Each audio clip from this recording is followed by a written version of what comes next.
Sa mga sumasakay po sa taxi, posibleng bilang na ang araw ng mga araw ng pamasahe sa taxi na mas mura ng 10 piso.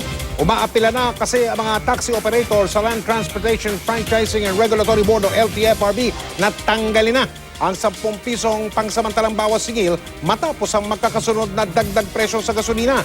Yan ang tinutukan ni Steve Dailisang. Inihihirit na ng mga taxi operator ang pag-alis ng 10 pisong provisional rollback.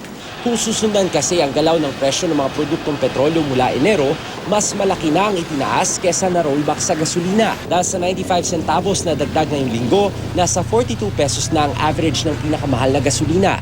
Ang LPG naman nasa 24 pesos na ang kada litro.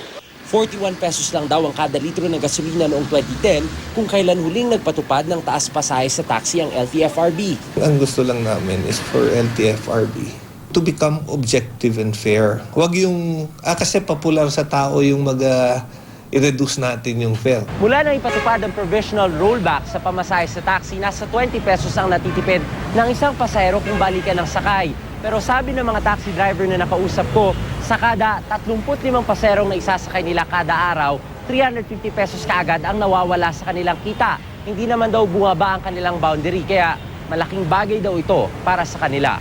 Pandalawang araw na pagkain ng pamilya na yun. Sana po ibalik na sana ulit yung namin. Kasi nahirapan kami sa sobrang traffic.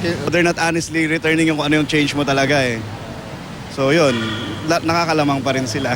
Dahil provisional ang rollback, maaari itong bawiin agad ng LTFRB kung mabigat ang rason. Isang araw sa mga tinitignan ngayon ay ang sunod-sunod na pagtaas sa presyo ng produktong petrolyo. Kino-confirm lang po namin with the DOE and other agencies kung ang trending ay tuloy-tuloy na aakyat.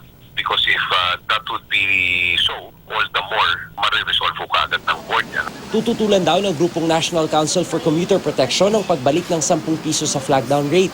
Lalo't mahigit 4 na taon daw nagtiis ang mga commuter bago nagka-rollback nitong Marso. Hindi pa na-enjoy ng mga tao yung ibinaba supposed to be ng matagal na panahon. The timing in terms of our local situation.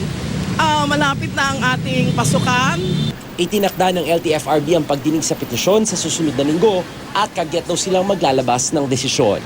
Steve Dailisa, Nakatuto, 24 Oras.